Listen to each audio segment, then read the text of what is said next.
Hi, everybody, and welcome. I'm Hayley Mitchell Haugen. I'm the editor of Sheila-Na-Gig Online and Sheila-Na-Gig Editions. And tonight we are celebrating the publication of Watermark by Barbara Sabol. This is a Poems of the Great Johnston Flood of 1889, and this book was published by Alternating Current Press. I'd like to say a little bit about Barbara before we jump in. So I've known Barbara for a few years now, and we met when she won one of our manuscript contests for Sheila-Na-Gig Editions, and we published her work, Imagine a Town, right at the beginning of the pandemic, unfortunately. But this is how we met, and really spawned a great friendship, which I'm so honored to have, and so happy to be able to honor you here tonight, Barbara. Barbara went on to edit Sharing This Delicate Bread. This is poems from Sheila-Na-Gig Online from 2016 to 2021. She did an amazing job curating this book, and she is now my associate editor at Sheila-Na-Gig Online and serves as our first reader for all of the online journal submissions, which has just, made my life a lot more glorious.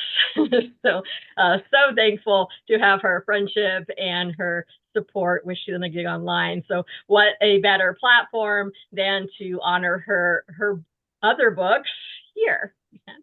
So Watermark, if you haven't seen this book, it is just beautiful. It just feels nice to hold. It's got these beautiful just pictures, black and white kind of photos of water inside, and the poems are just laid out beautifully. So it's just a wonderful little book, and it reads pretty well too. So it's a pretty nice little thing. So I'm going to read Barbara's official bio, and then I'm going to read the little blurb from the back of the book to set some historical context for you. And I'm sure Barbara will tell us more about the poems as she's reading them as well. Okay.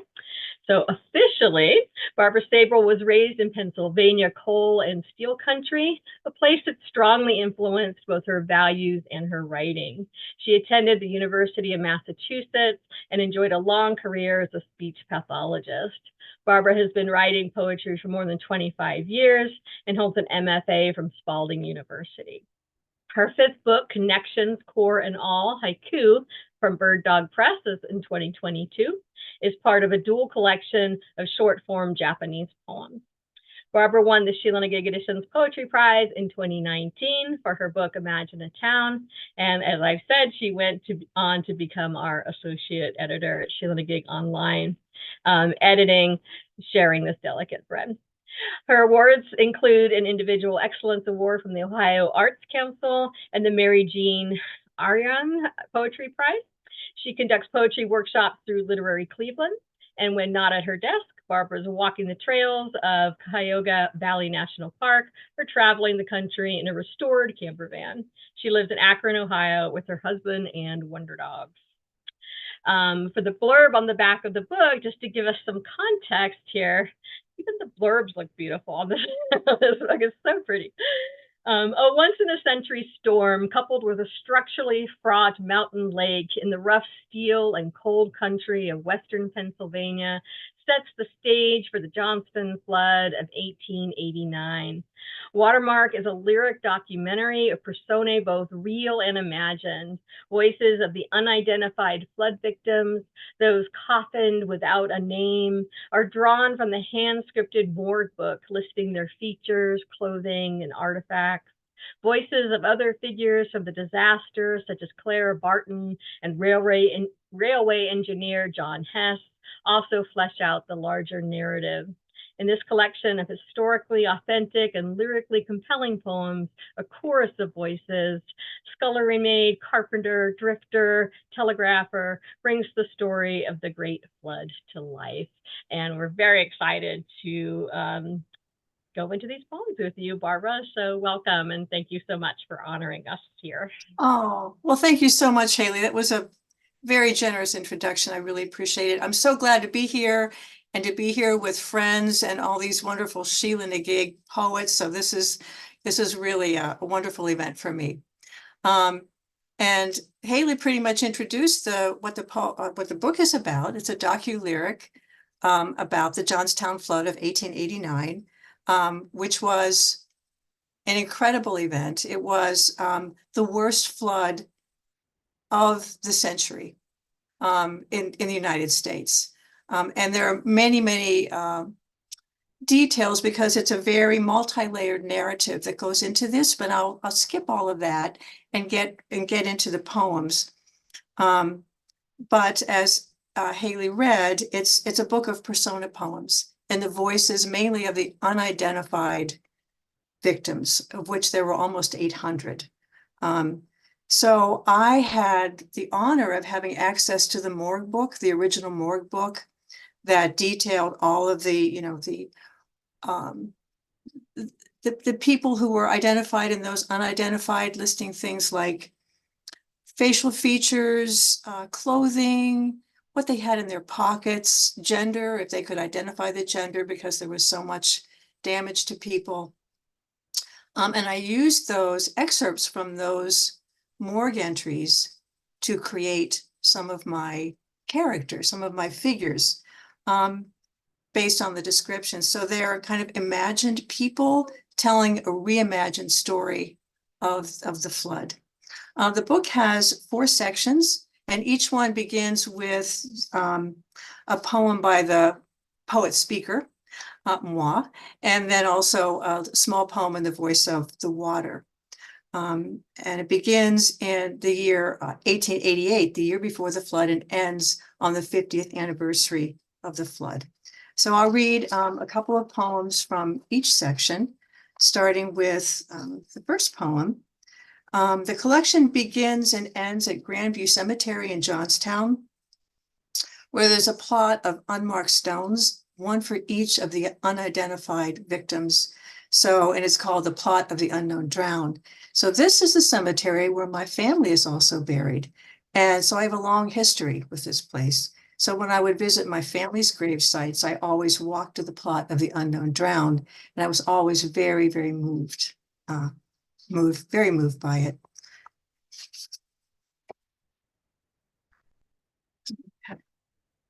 At the plot of the unknowns. One of every 3 bodies found after the Johnstown flood of 1889 was never identified. I belong to a family of grave tenders. We arrive with grass shears, watering cans, season upon season. A seashell placed on a neighboring stone, small plastic farm animal on the next, say, "You are not forgotten." After tamping the annuals, I kneel back, conjure my mother. If there is an after, I hope she is pleased with these small gestures. The day is radiant. Mica and quartz glisten monuments along the path to the plot of the unknown drowned, whose identical marble stones rise from the ground in narrow rows like sheaves of some strange crop, their blank faces marked only by weather, names writ in water.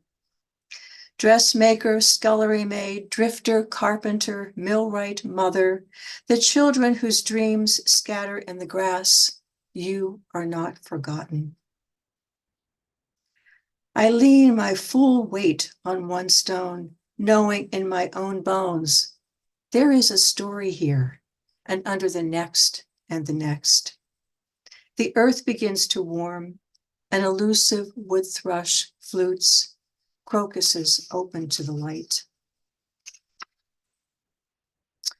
And in the voice of the rain, rain. I possess neither mind nor heart, but run with memory beyond the arc. Its great animal commotion, I am created to spill.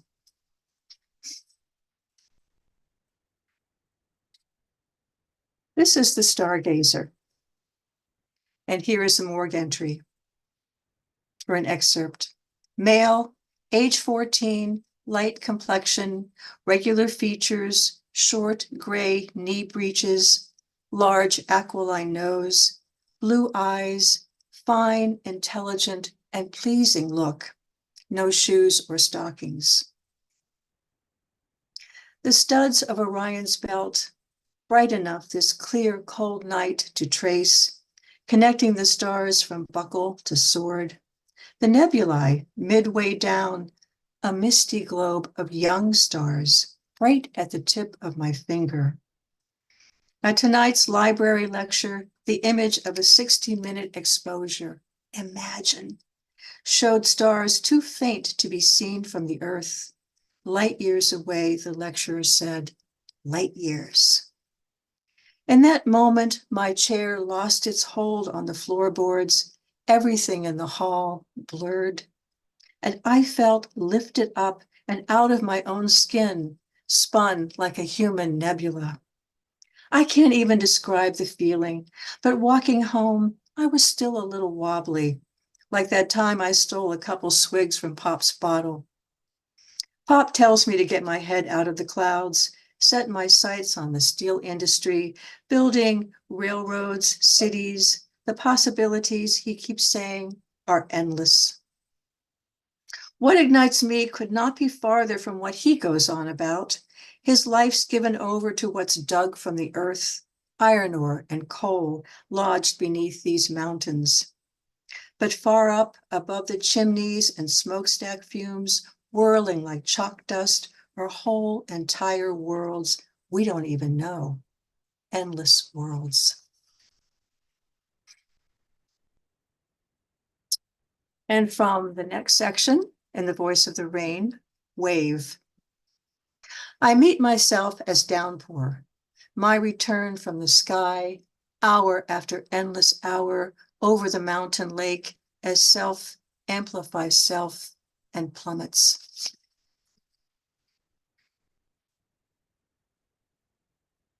The scullery maid. The morgue entry. Female, age 35 to 40, fair complexion, large nose, tall and strangely built. Working woman, hands creased, evidently worked about a stove or cooking.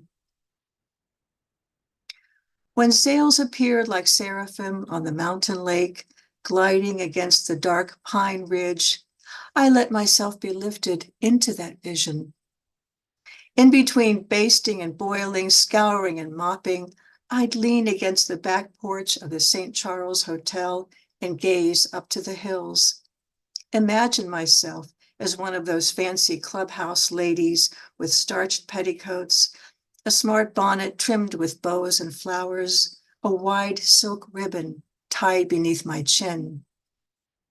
My hands would be smooth as the marble virgins at St. John's, not these rough, puckered mitts that know only boil, pluck, and scrub day in and out. I'd be handed into a boat fitted with wings, white wings, stretched out like a seabird, and float right off the mountain. Oh, such fantasies, until old Mr. Fitzharris hollers on the regular to get back to the kitchen. By 11 o'clock that morning, water in the streets already head high, no time to take up the rugs. I was swept up the stairs with all creation, jamming and shouting, the torrent, the failed dam, when the wave crashed the roof, hurled me back down and down, claimed me, dreams and all. They found me in the cellar 2 days later, floating among jars of peaches and beans, my white underskirt flared about my body.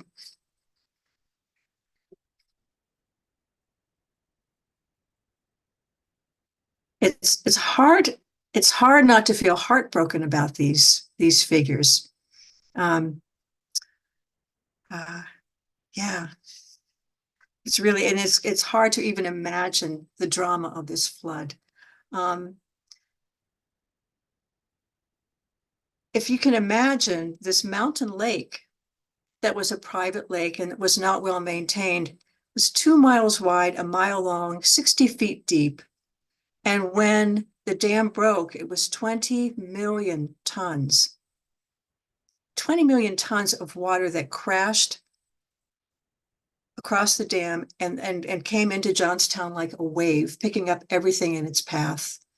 That was livestock, trees, rocks, roofs, chimneys, I mean, everything. So it's extremely dramatic. And these people, or these imagined people, were, who knows what they were doing the moment that wave came down, because they were not ready for it.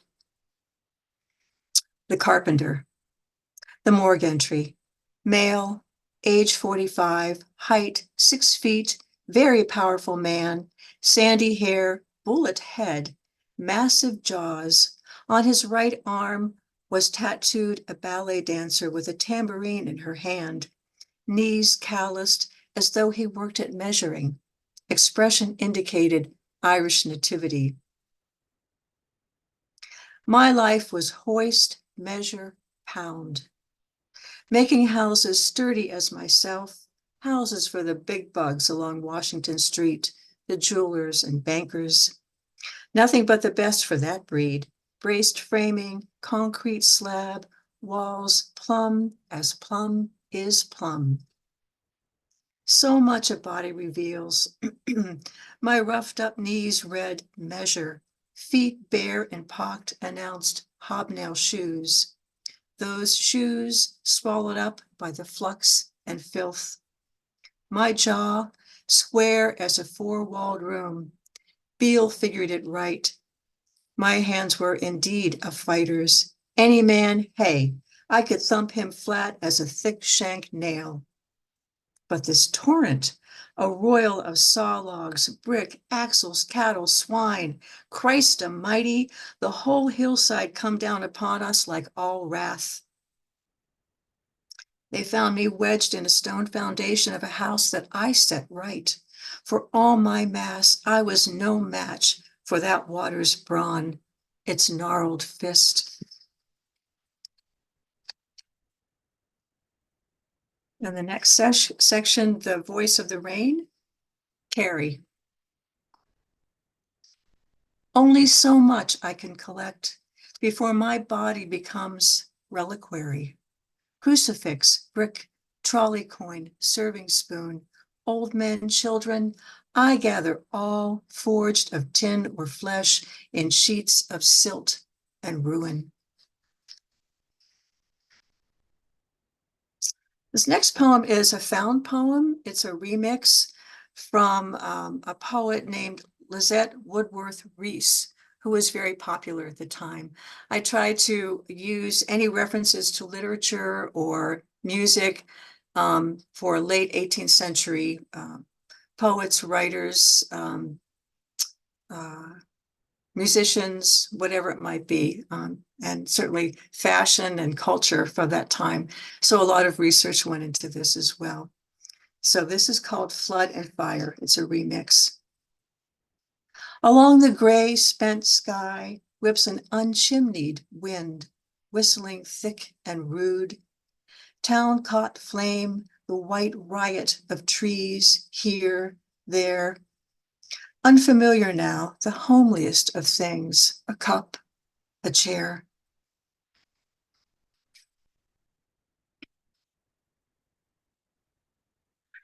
And this is a triolet. I had a lot of fun with form in this, ballads and triolets and other forms, golden shovels. So a little preface to this, there were very few buildings left standing after the flood. That wave really wiped out the town. And any building that still had walls and a roof was turned into a makeshift morgue. So taverns, schools, churches, and what they did for the unidentified is they put people in these very plain pine boxes or coffins, and they kept the lid kind of askew. And then that morgue description was placed on the lid of the coffin so that the people who had lost their loved ones or couldn't find them, they would walk through the morgue, through the aisles, and they would read the description. And if it fit, then that lid would be pushed aside so they could identify the person. The saints have faces of stone. I kneel at the font in this church-turned morgue before entering the nave without husband and daughter. People file by rows of bodies as though in a fog, down the long aisles of this church-turned morgue. My gloved hand shakes, checking once more this coffin leg tag, listing gold band, cuff buttons, silver watch, all so familiar. And there, beside Robert, in this church-turned morgue, asleep in her gingham dress. Sorry, the small body of our daughter. There were so many children killed. So those are the ones that really get to me. I mean, I've spent years writing this and working on this, and I still can't contain my emotion when I read these stories, even though they're imagined stories. I'm sure many of them are very close to how things really happened. The last section, and the voice of the rain, flow. My mercy rests in quench, cleanse, nourish. Mercy yet to claim a last breath as my own. Undone apron, lace curtain, spectral in the surge. When the tumult above recedes, sounding only the hollow contralto of crows, sky mirrors a broken stillness, and I discover a depthless peace. Now, one of my favorite characters in the book is Clara Barton. What a character. She was all of not quite 5 foot, but a real, someone really to be reckoned with. So she occurs throughout the book. She had not quite gotten the consent from Congress to have a U.S. Red Cross, but after the Johnstown flood, she came and really helped with the reconstruction. Food, medicine, had shelter built. I mean, she was amazing. But she was someone that was not easy to deal with from everything that I've read, because she was so mulish about how she wanted things done. But bless Clara Barton. Clara Barton reports from the field, Johnstown, Pennsylvania, September 9th, 1889. Half my life has been spent in motion, and so it is fitting I conduct my field work from this abandoned boxcar. What do I need beyond a wooden crate for a desk, milking stool for a chair, my spine a sufficient backrest? 3 months now since the great flood, and already we've built housing for scores of homeless. Running water, both cold and hot. No person in need of clothing or food is left empty-handed. Thanks to my nurses, the typhus is contained. If only we could heal broken spirits. I trust time will do its best work there. Never have I been prouder to see Red Cross banners flying above our white tents. General Hastings has proved a worthy partner. I recall our first meeting in June when, ankle deep in muck, hatless, doubtless disheveled, I stood surveying the devastation when he swung down from the horse and offered his hand. "Dear woman, may I assist you?" I had to hide my smile. At the end of a long day, I prize the night's silence. Let the visions of wreckage, the bewildered faces fall away.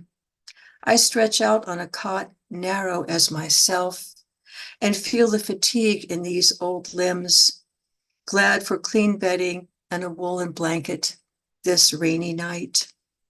Now, Clara was 67 years old. And in 1889, that was definitely a senior plus. So, I mean, all the more remarkable for how much she had been through, the Civil War, and then this, and then on to Galveston afterward. So she was remarkable.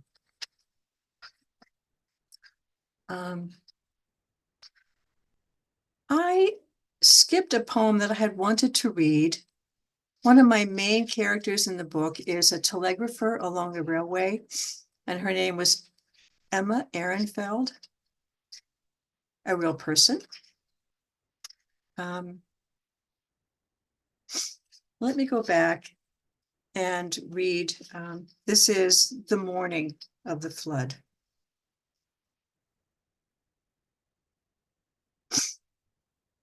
Keeping an eye on the river.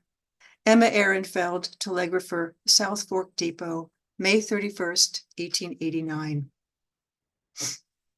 The river's already swollen at 7 a.m. when I climb the depot tower stairs, drenched as a river rat. The same showers that soothed me to sleep turned fierce, a downpour the railroad men said they'd never seen the likes of. Engine 1165 idles on the south siding. No going on with washouts on the tracks east and west of South Fork.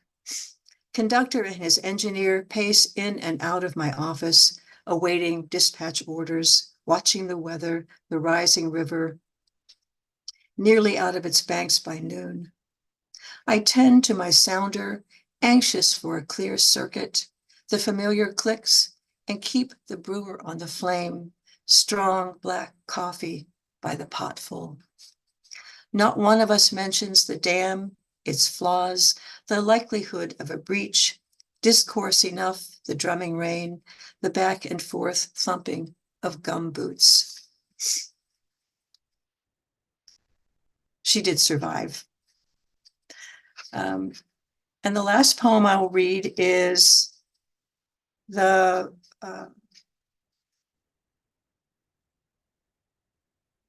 on the 50-year anniversary of the flood. And this is in the voice of someone who was born on the night of the flood.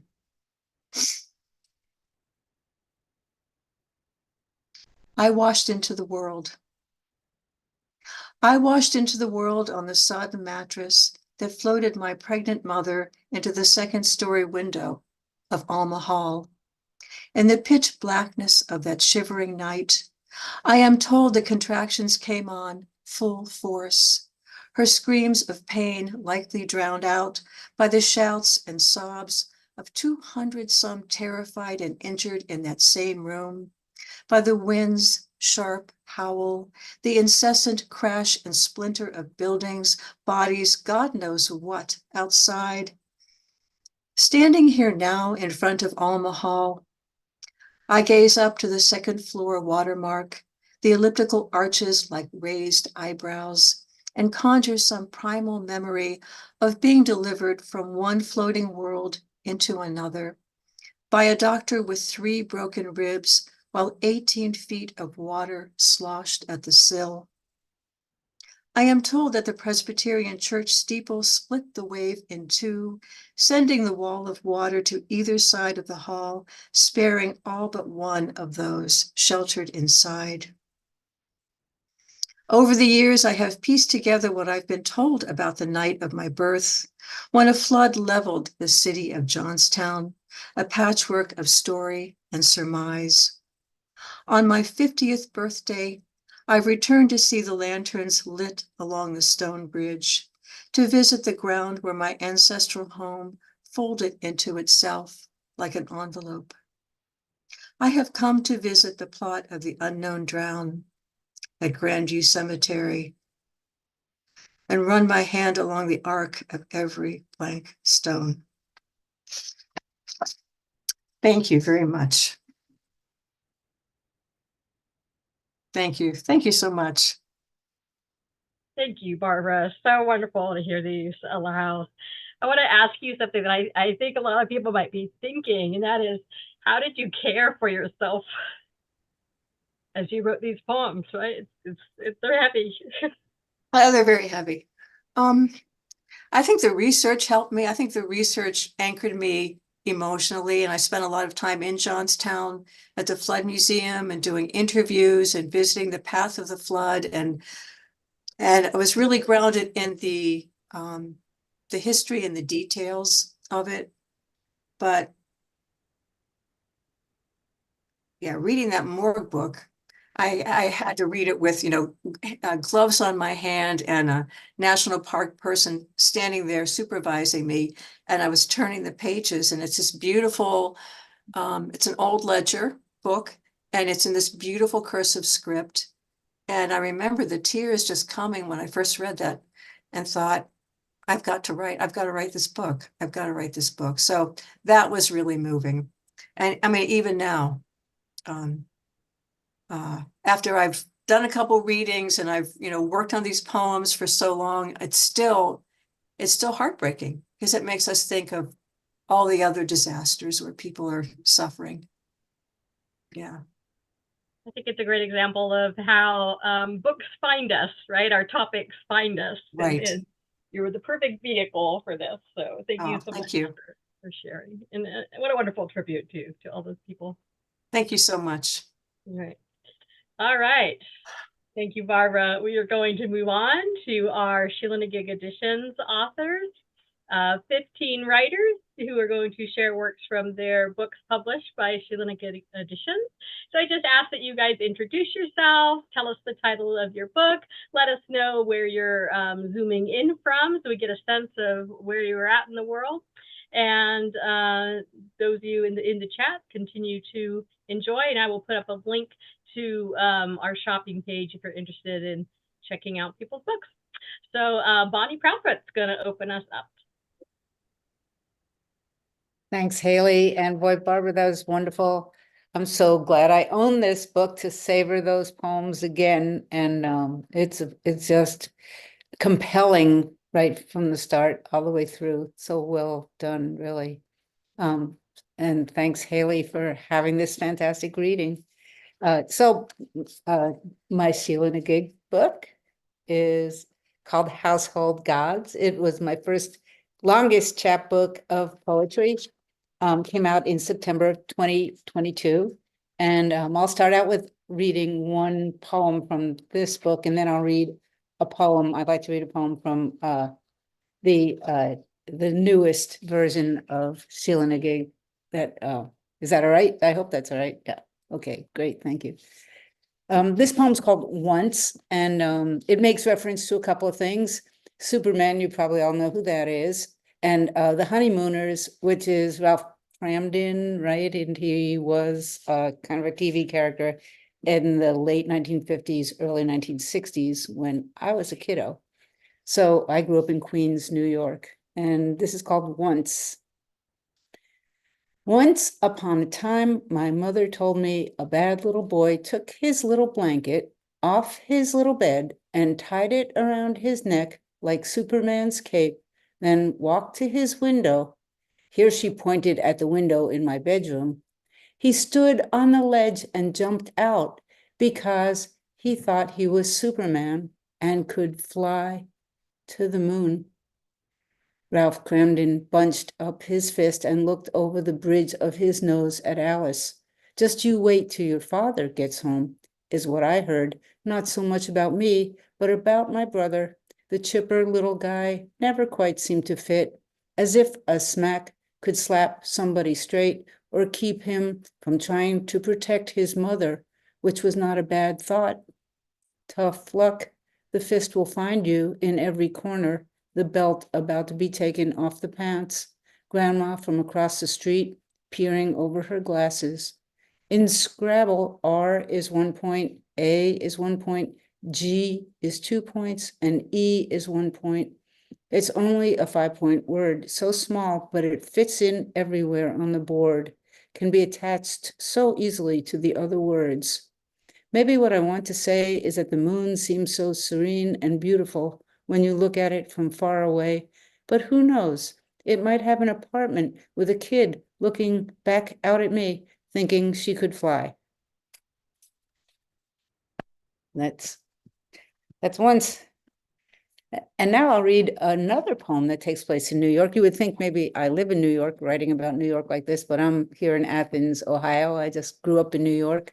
This poem was inspired by a painting by Georgia O'Keeffe, and you can find the painting.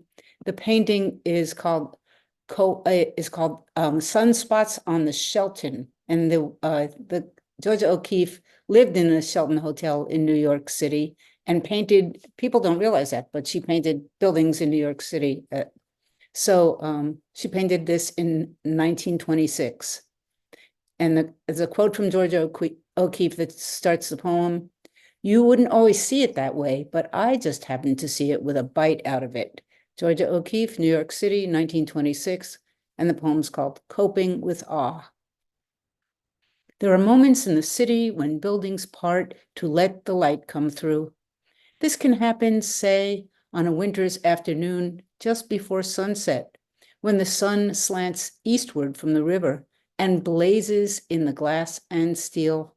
I can mistake my own direction, forget where the Shelton building is, find myself at the Flatiron instead. I watch the narrow widen, the low arc of brilliance rising, a corona that anyone who dares can wear, sunspots rising like living orbs. And then I hear the men talk of writing the great American novel, painting the great American painting, but they don't see what I see. They only use their eyes. What about 10,000 eyes staring into 10,000 suns, each biting away blackness and steel, the masterwork of all proud masters obliterated? No other way but to paint it. Then nothing left to do but leave them to their squabbles. The language of the world is not the same as the language of the heart. I will never stop trying to translate it. I will follow the light. Thanks. Those are so beautiful. Hi, everyone. I'm Jane Ann Fuller, and my book is called Half-Life, and Hayley published it in 2021, came out in the summer. And I'm going to read a poem first called Recovery, and it's dedicated to my son, Jesse. Better a small wild death, the doe and perhaps a trailing pair of fawns, than your Ford flipped into the Haugen where Scott's Creek meets the train yard. In this place, it makes sense not to swerve when the deer leap for Lodi or fields of hog corn. Remember, just north of Phoenix, when you stopped to help, the blue pickup idling on the shoulder, the man with his buck knife waiting there for anyone. It happened to be you who knelt with the doe, pulled her weight as he coached you into your own. You say her black eyes burned into you and then went dead, two spent bulbs. You held on to them as long as reason would allow. You say helping her through seemed spiritual, visceral as any remembering.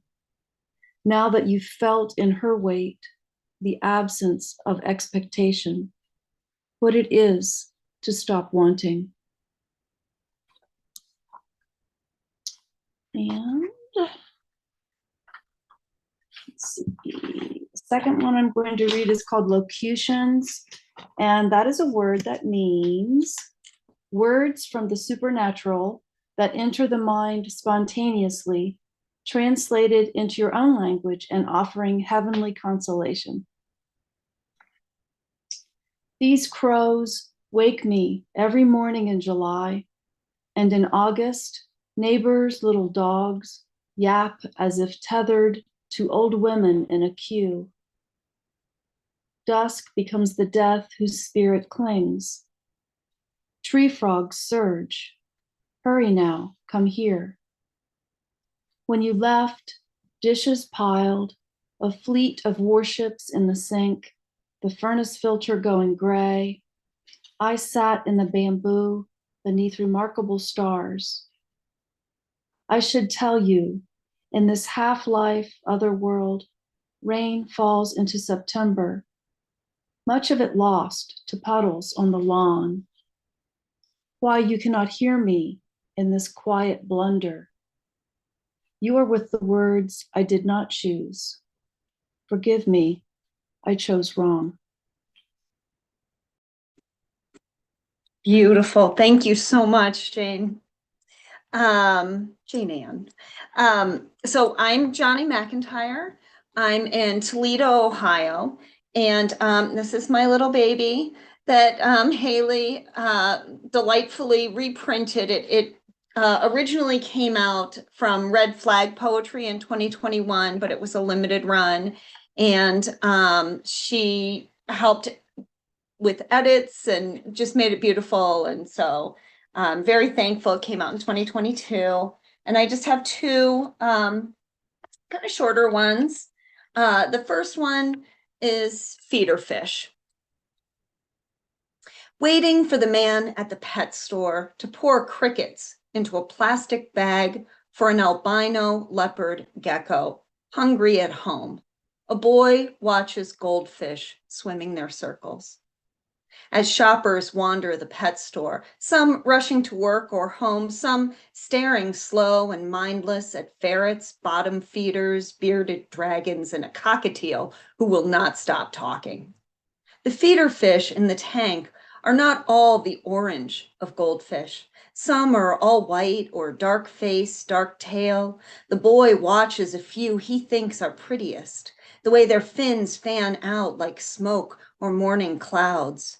But the man with the crickets shoves the bag into the boy's hand, scurries over to the tank where people are circling, and he scoops into the heart of everything, running the bag on top of the water to catch a puddle, then pouring 10 fish in, 11 cents each, or 10 for $1. And I love all of these different snapshots of everyday life.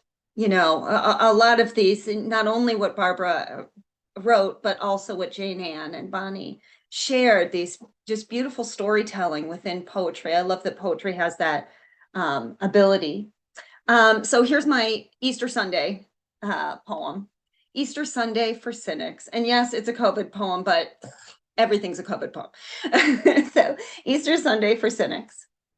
When churches weren't open or her legs too brittle to hold, my grandmother would watch on TV, read from pamphlets, reread old passages in a tattered Bible. She found God every time, from Jerry Falwell to the cartoons of the Latter-day Saints to the sun on her back porch. I woke early Easter Sunday in a cynic's house during dark times, and I check on the robin's nest tucked away on a second-story corner window ledge. 3 days ago, just mud and straw. Then 1 egg within a day, 2 in another. Now 3 perfect eggs more beautiful than sky or sea. Thank you. Well, thank you, everybody who's read so far. So vivid poems. I'm Cynthia Anderson. I'm reading from Yucca Valley, California, and my Sheila-Na-Gig book is Arrival. And I'm going to read a poem from there and then another poem, which are both going to be from my days living in Santa Barbara, where I was there for many years, went to college there, and so forth. So this first one is called Spring Equinox. Last week, yellow tape cordoned a pile of rubble on the beach, the remains of a freshly fallen cliff. But today, the equinox upholds all desires, the way fog and sun share the air and rose petals scatter on the literal, the aftermath of a wedding followed by another and another, up and down the sand. My friend says on this day, an egg will balance upright on the ground. Try it, she says. I have 4 in my yard. But the cusp already has everything I need: love, chance meetings, and memory threading towards a magnetic pole.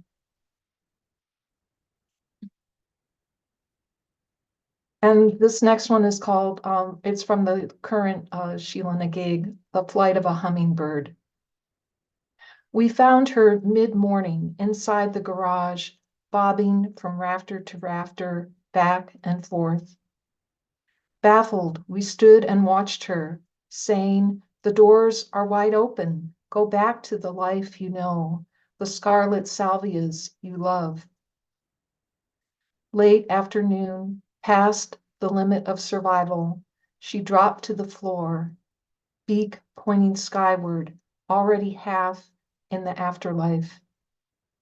Then the emergency vet and an oxygen tent. She revived briefly before letting go, seized by the memory of flowers and trees and the freedom to fly straight up. Hello, everyone. I'm Sherrell Wigal, reading from Parkersburg, West Virginia. I am part of a Porch Poems Sheila-Na-Gig publication. And this is a collaboration with three other poets, total of 4. 2 more you will hear later this evening. I will read The Twice Fallen Rain. Beyond the front porch, evening hangs silent, except for the twice fallen rain as it drops from leaf to leaf. The storm, now 30 miles away, still its lightning calls and calls, strikes a resplendent ochre sunset. Blacksnake slides toward the river. 20 feet away, a large doe crunches small green apples left by the wind. Owls come silent, insistent, almost invisible, 4 fledgling who stay for days. Beneath hedgerow, glowworms burn with imagination. Then I would like to share another poem, matrilineal. Lub-dub, lub-dub, lub-dub. Margaret, Sophia, Perdilla, Orilla, Sevilla. I follow the generational heartbeat of women. Wives wakened in dark nights to bear the weight of husbands, to the scurry of mice in cupboards as wind howled through clapboard houses. Mothers who found, fixed, stretched food for so many hungry mouths while their own stomachs growled. I am but a mile marker. Rhythm and heartbeat continue. Joanna, Stephanie, Ashanti, Hayley, lub-dub, lub-dub, lub. Hi, everyone. I'm Simona, and I am reading from Northern California. And I am going to read a poem by my Sheila-Na-Gig publication. Find it here. Survival Time. Was published at the end of 2022. And I had chosen a different poem, but your reading, Barbara, was really inspiring. And as I was listening to you, I remembered what inspired me to write this poem that I'm reading. And it was a doctor in Italy who took upon herself to try and identify all the victims of drowning in the Mediterranean. And I read an article on The Guardian about her, and this poem was inspired by her, something she found. It's called The Bench, and this is in the book. Each dot a person, life vest orange. The luckier ones packed tightly in a boat, floating rudderless somewhere in the Mediterranean Sea. They carry their life, clothes, papers, a spoonful of dirt from home wrapped and held to heart. The memory of parting, tearing pages from a book, worn down and walking towards a mirage, a beach, a boat, an empty bench. And then I'm reading, what do you say, hot off the press or fresh off the press, but basically from the latest Sheila-Na-Gig. And this is called Moraine Lake Varying with the Light. 4:30, visitors rushed up the rock pile to shoot the water's colors. First light painted it matte blue. Sunrise blended in a green tone. Fleecy clouds darkened it. Ripple-free, mirror to mountains, moraine, glacier. I took the trail along the fur-lined north shore. Past the canoe dock, I gazed back. The lake still, the landscape black and white. A glacial streams burble, earthy smells of conifers raising wet wood stones.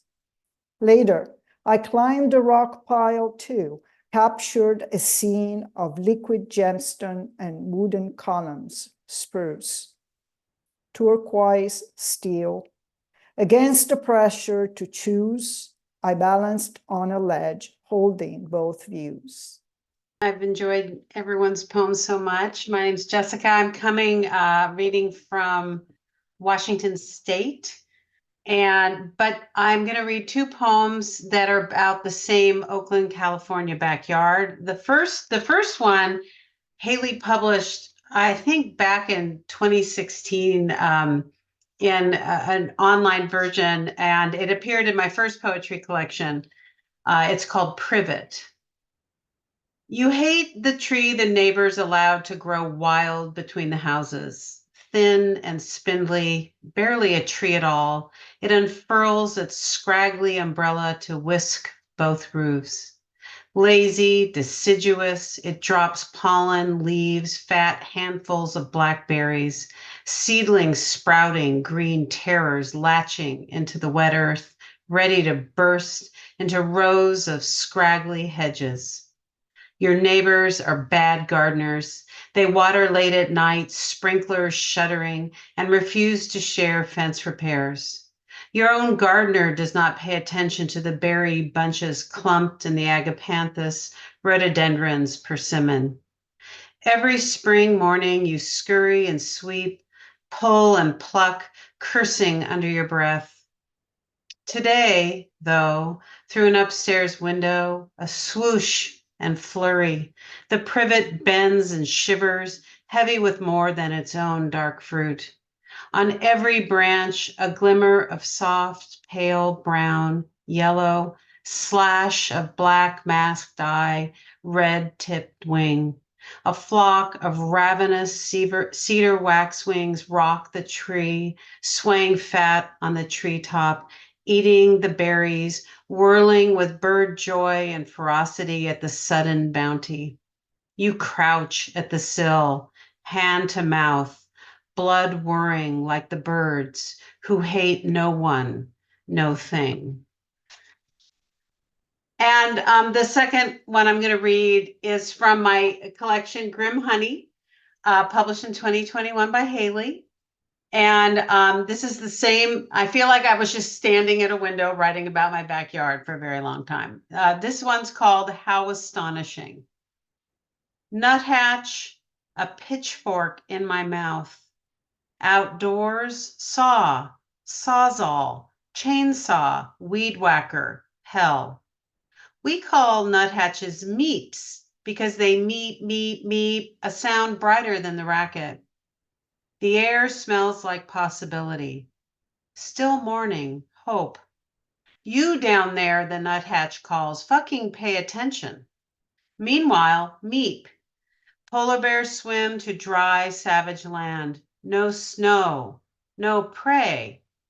Pray. Have you ever thought you were witnessing the final conflagration? This the end of days? This the apocalypse? Everyone has thought so, only now it might be true. The sky sounds like airplanes. One nuthatch minus one brown creeper equals a cypress tree with a beetle infestation. Meep. The world has fallen asleep. Thank God. Maybe that's rain in the distance. Today, there will be no wildfire. How astonishing. The dirt, the plants, the array of insects. A nuthatch breeds in old-growth woodlands. Sorry about that deforestation thing. We thought xenophobia was bad. Try astrophobia. As our spaceships launch, we leaving it all behind. The wet and silted, the ragged and ruined, the broken and betrayed. Meep. Thank you. Jessica and Hayley.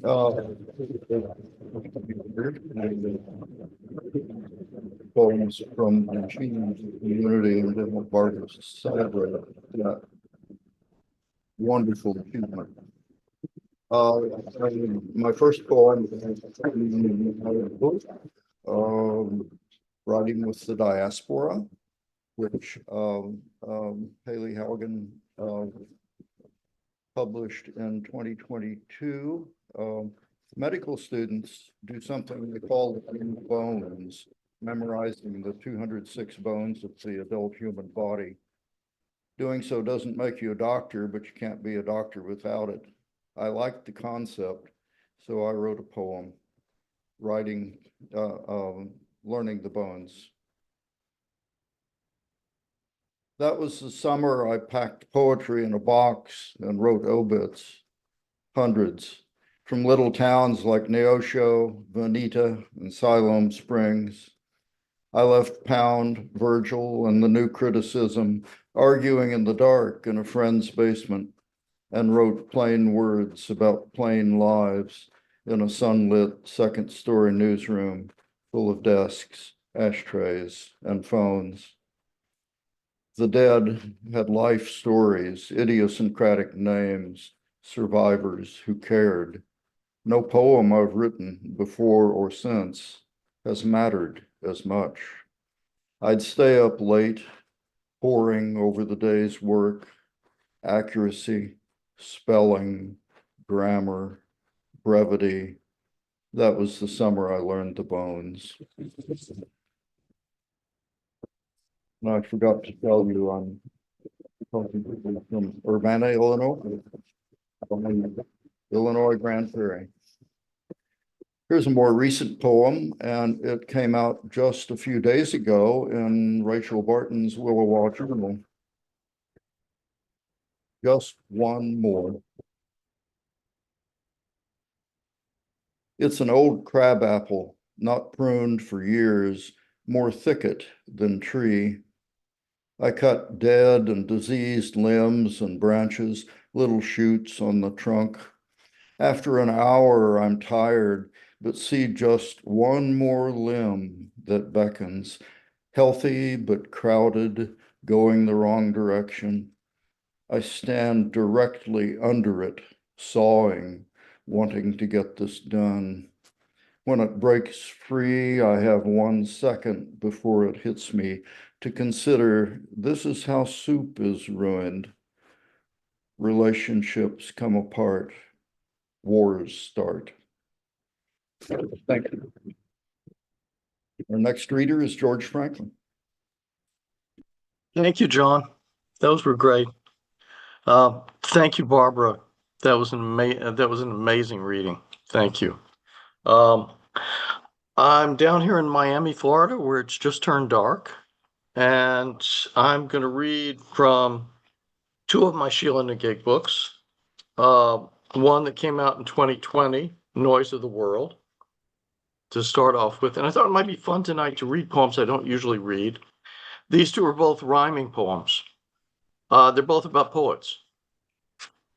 The first one is called In Another Country. And it starts with an epigram from Auden. In the nightmare of the dark, all the dogs of Europe bark. And Auden came over from England in 1939, moved to New York, and felt quite out of place initially. And a lot of the poem is about that. It was 1939. He'd published Voltaire at Vernet, and war was coming. New York was decorated in headlines, each leaked rumor or blockade or invasion broadcast from Times Square. Only the gay, windowless bars were discreet. Freedom was freedom to be left alone, but only unofficially. Berlin had been free once, and look what happened. He thought by now he would have grown numb, but hadn't. Letters came, even postcards, friends of friends still scrambling to get out. He did what he could, Washington wouldn't trust the cut of his politics. No surprise, they'd left the Spaniards to anonymous slaughter, and German Jews they thought would look out for themselves. Time clicked like the meters of taxicabs. At the automat, a dime bought coffee and pie. Too many felt they'd nothing left to lose. Christopher had gone ahead to California. Hollywood, all refugees, or so he heard, unemployed for the most part. The Mons were in New Jersey, not quite a new start. He drank at parties and to sleep took phenobarbital. Old Europe still itched to boil its children, but unlike Voltaire, he knew his verses wouldn't lure the fire. The stars here, hard to see at night, flashed no messages to inspire. On the radio, one too familiar shout proclaimed a Third Reich. Across an ocean, Panzer tanks gathered on the Polish frontier. Soon private life would disappear, antique, odd, as murmuring in Latin on calloused knees to God. He finished a scotch, uncertain where he'd be in another year. And the other poem I was going to read is a little earlier in time. And it's about Marina Svetaeva and Osip Mandelstam. And they had sort of a long distance relationship back in 1916. And they got together in Moscow for a short period of time. Incense and straw. Tonight, my leg hurts and my eyes are tired. I read Mandelstam's poem for Svetaeva, Moscow in 1916, the sled they'd hired, careening through dirty snow, chapel of a church with an onion dome, not white-spired arrow that penetrates heaven, or platonic love, poisonously insipid, weakly desired, not Protestant either, but lit by candles above. Outside, smell of horse merd, the beast exhaling steam, its crusted hooves knocking against the ice, the driver's black beard rocking along as he snores.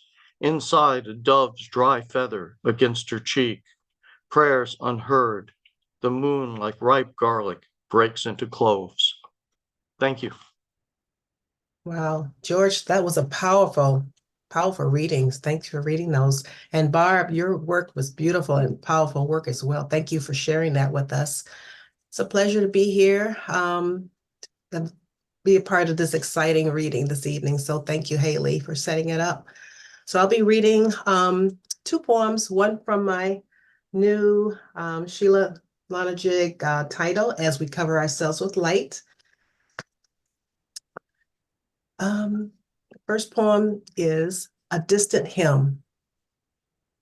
He owns a pre-loved sedan, the shade of passive beige, not at all rebellious or disrespectful.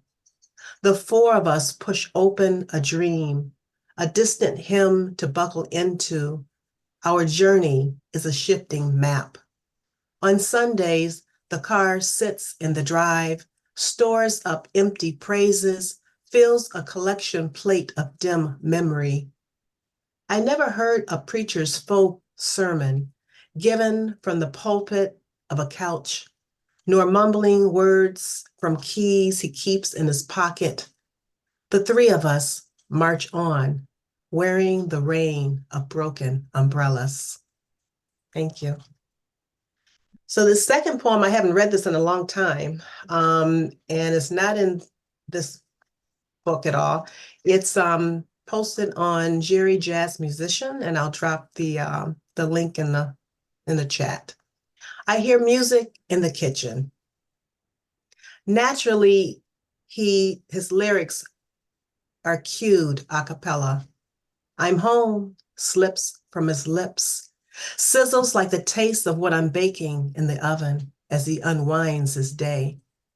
On the surface of the dining table, his pockets pour a percussion of sound, an ensemble of flat coins, drill bits, and a whole scale of notes. He's not heard the dinner bell ring. The final chord of his boots are hands unlacing the soul of hard work, Sounds like denim and dust settling against the spindle of a chair. He slows his tempo. The dinner table is an arrangement of wine and flavor. I listen to the shower of his voice in the rhythm of his song. Thank you. Hi, I'm Rebecca Brock. It's such a treat to be here tonight and hear all this poetry. And Barbara, to hear your book, I didn't know I didn't know the premise of it. So it was really beautiful. And it's just such a treat to be in this company. So thank you for including me. I'm in Leesburg, Virginia, and I'm reading a couple poems that connect about my oldest son, who is 18. I'm in that particular part of parenting, and I'm not doing as well as I would like. But the first poem is from my book from Sheila-Na-Gig, called The Wayland Breaks, and it's called The Story They Are Telling Now. The thwack, thwack, thwack of something breaking, something falling, startled me this morning, brought me out, my breath a cloud I stepped through as I pulled my bathrobe close and found you lobbing an old brick at some frozen ice in our small yard. I glanced toward the neighboring houses, snugged wall to wall with ours, and wondered who you woke. You have always thrown things, forgetting you were indoors, forgetting the fragility of glass, narrowly missing your little brother's head, cringing if it hit your father or the dog. It served you well in Little League. Even now, nothing stays in your hands for very long, as if you are still testing gravity, testing me, to see if I will stoop and pick things up. Whack. It doesn't break, you grinned at me, red-cheeked, so that I saw you 4 or 5 years ago, peering out from the length of you now, your hair a trademark shag, your face taking on my father and yours. I never would have thought to do that, I said, and knew it maybe wasn't true. I've just been told a different story all my life about what there is to lose and how often things can't go back to what they were. I know the story they are telling now, the one they've been telling you since you were born, the same one they told your father and your grandfather isn't as true as they say.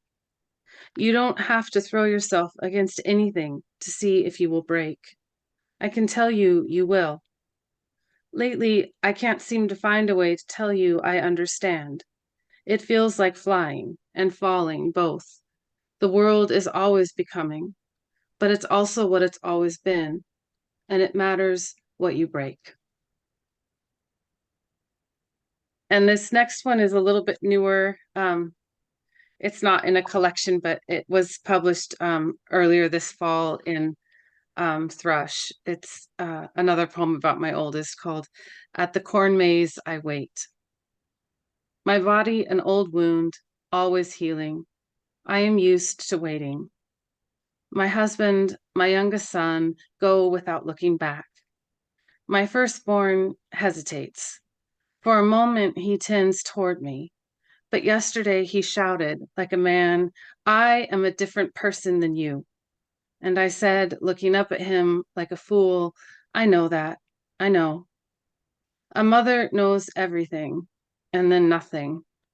I watch him enter the maze and then exit the entrance twice before the sweet corn disappears him and a hawk flicks up golden against the mackerel sky and up again golden as the corn catching light. Thank you. Thank you, Hayley, so much for arranging this. My heart feels so full from listening to all these poets, and I was so moved by Barbara's work. Thank you, Barbara. So I'm going to read both poems from my book published by Sheila-Na-Gig, and it's called The Shape of Emptiness. And Hayley was kind enough to work with me and my artwork on the front, and it turned out really beautifully. Thank you for that. I'm in Rancho Palos Verdes in California. So here's my first poem. 3 breaths. The sea crackles around me with unseen brine shrimp, like a staticky old radio picking up China's tomorrow.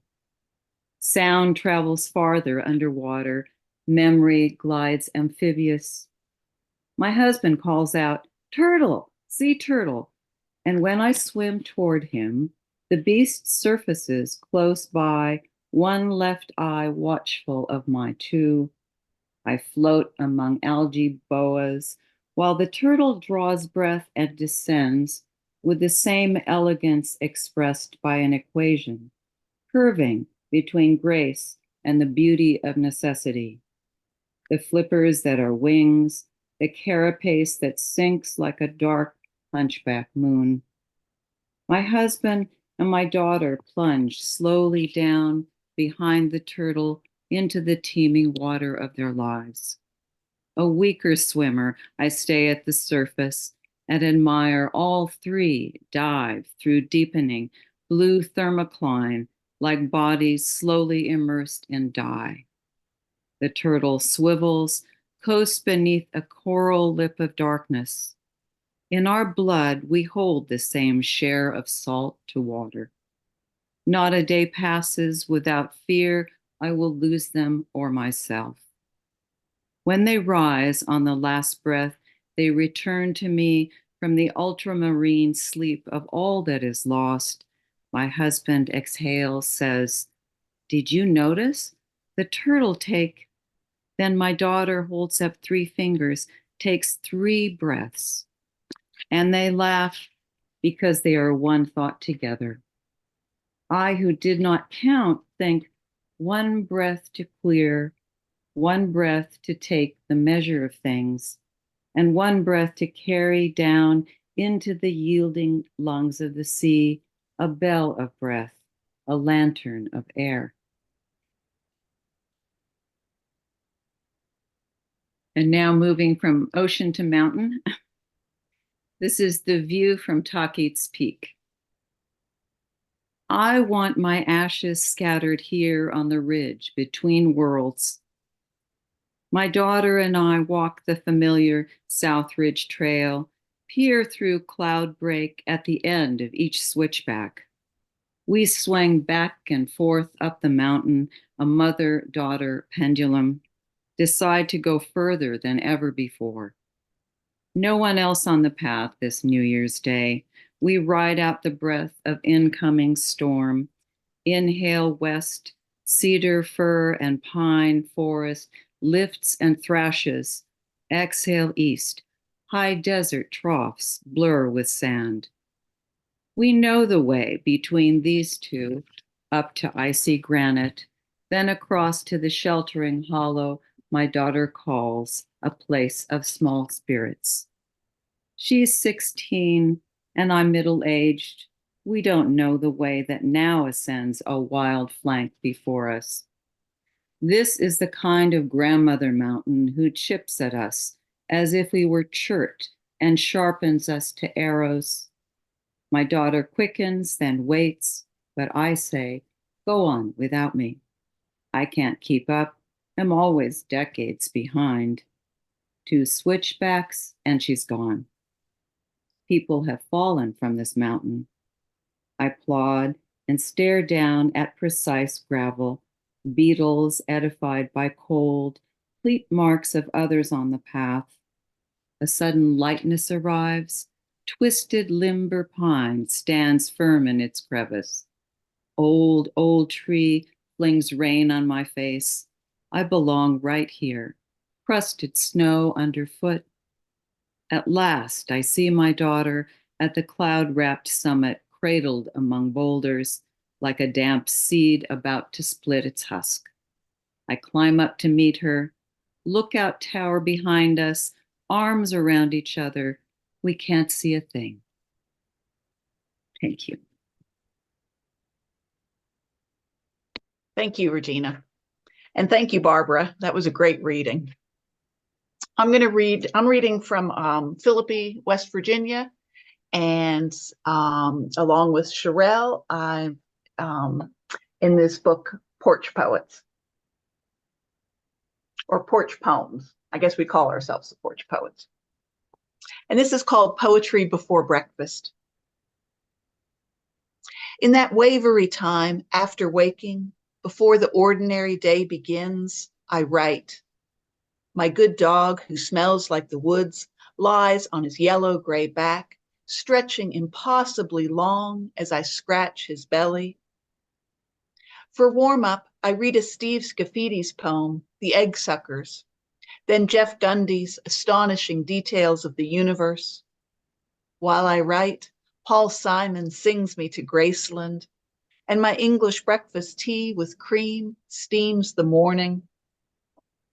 In grade school, I chewed my hair, pretending no one could see me.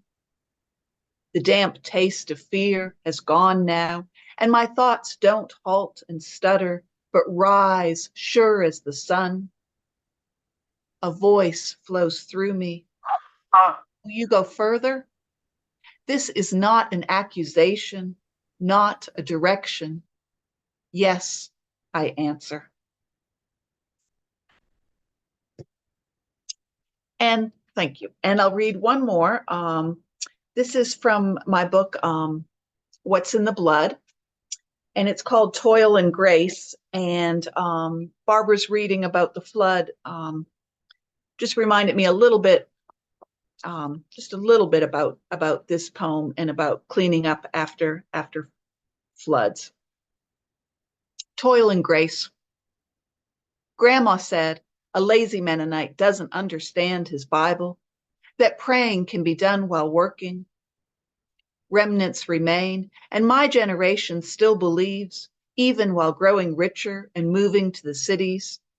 Even though no one dies for the faith like Dirk Willems or Anakin Hendricks, we like to think we inherited those stiff, stubborn beliefs, banished from Zurich and Landau, fleeing to Philadelphia, finding farms in Waterloo. Surely Jesus was joking, his parable of the vineyard workers, that the less than industrious will get into heaven. He began life as a carpenter, worked miracles on Sundays, walked miles, taught multitudes, looked after his mom while being crucified. I lay block for old Charlie's foundation, take Mrs. Gingrich Sunday dinners, mixing mortar, kneading bread. How else would I know if the baptism took? We Mennonites love with our hands, rebuilding after hurricanes, piecing quilts for refugees, cleaning up after floods. We work till we are too tired to sin. But we sin anyway. Sunday mornings we gather to sing, loud, unaccompanied, our hands quiet and still for this hour, our voices so sure of grace. Thank you. My name is Kirk Judd. I'm from Morgantown, West Virginia, and I'm also reading from Porch Poems that Hayley published just last year. It's not very old. I want to thank Barbara and tell her what an amazing achievement that is. That's an important book. Well done. And all of the readers tonight, all of those wonderful poems and presentations. Thank you very much. The first poem I'm going to read is from Porch Poems. It's titled, Things You Can Only See If You're Not Looking. A lark's condensed breath as it sings a too cool morning into day. The star next to the star you think is Alnilam, sparkling in the hunter's belt, low in the November sky. Your lover's hand reaching just before it touches your shoulder. Ghost cats. The infinite grace of the first raindrop. Green, knowing it will be yellow in February for Scythia. Owls at night. Mars winking, Jupiter too, and Saturn, Venus with both eyes. The corpses smile just before you pass, the tear you never cried, the last pin oak leaf as it falls, the sound wave it makes. Squirrels in a beech grove, the bend in the tail of that comet, the animal no one has ever seen. sleep. The first purple red bud, the rise of trout downstream from your cast, cedar waxwings eating the last cherries, the color of the devil's eye, your mother's last breath. The spirit rising from everything, from you, from the river, from the grass blade and the elk, from the sentient wolf and sheep in the pasture, from hay in the field, from peaches in the orchard, from turtles in the pond, the swell and pull of it all, lifting, lifting, lifting. And this next poem actually got its start in one of David Prather's excellent workshops. It's titled Origin Story. I was born in darkness. You were there. No, that's not true. It was dark. You were there, but I was not born. You called me forth out of your desire for a brother, a companion, a listener of your songs, a lover. And so I became. In the wet dark, you held my name in your mouth, blew breath into me until I exhaled my own story. Your words became my poems. I opened my eyes, the light appeared, and we grew. But for these hundreds of lifetimes, we cannot tell it this way. So I will say I was born in a hospital in a town in West Virginia in 1951 on the Saturday after Thanksgiving with snow on the ground to an unlikely couple who had been trying without success and were overjoyed. They loved me much and nurtured me, and I didn't realize any different until I found you again, until you found me again. Now we live in these bodies telling ourselves these lies, which lies, and sing our words to others who, like us, sometimes see the crack in the sky, the shining raven's eye at the edge of the constellation, the oscillation of the comet's ion tail, just before we sleep, just before we wake again in darkness. Thank you. Hayley actually asked me while we were reading here if I would go ahead and wrap things up with a couple poems. And I came here just to hear Barbara, which was wow. And thank you so much. And then also the gift of all these other wonderful Sheila-Na-Gig readers. Oh my gosh. But here I am. I'm going to read from Shouting at an Empty House from Parkersburg, West Virginia. Revolution. I inaugurate spring with the first cutting of the lawn. The air is still hard with defeat, and the garden languishes last season's struggle with drought and ravenous beetles. But today there are fists on every tree, the blossoming knuckles of the apple ready themselves for the fight to come, and the dogwood clenches every bud, knowing there will be blood. Even the sun has itself all balled up with frustration. I can feel its anger battering the world, mourning the good sense God gave a goose. I have never seen war, but I can tell what it does to bodies and minds and spirits. Ghosts who wander the earth seeking vengeance and justice and other things no one ever seems able to find. Daffodils already bow low, their stunning faces cast down in shame because they've done nothing, that is, but the practice of being shameful. I find the first butterfly of the season frantic in the shed, nervous as a refugee stepping into the light. Forgive me if I march against the wind. Eventually my hands will open, the petals unfurl, and isn't that astonishing?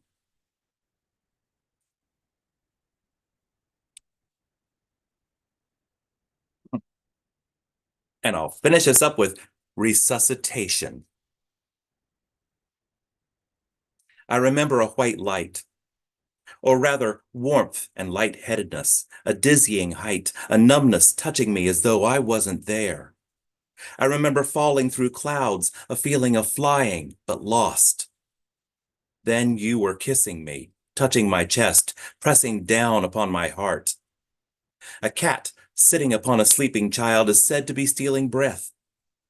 I don't know what made me think of that, unless there is nothing more at 5:03 in the afternoon but a matter of escaping death or something like it.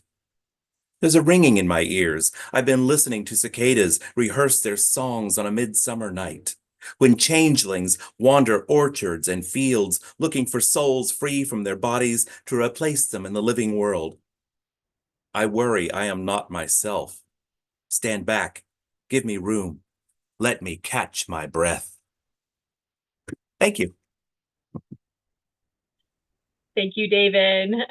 You all have been listening to poets from Sheila-Na-Gig Editions, reading from their various collections, full collections, chapbooks, prize-winning books, just a great array of work.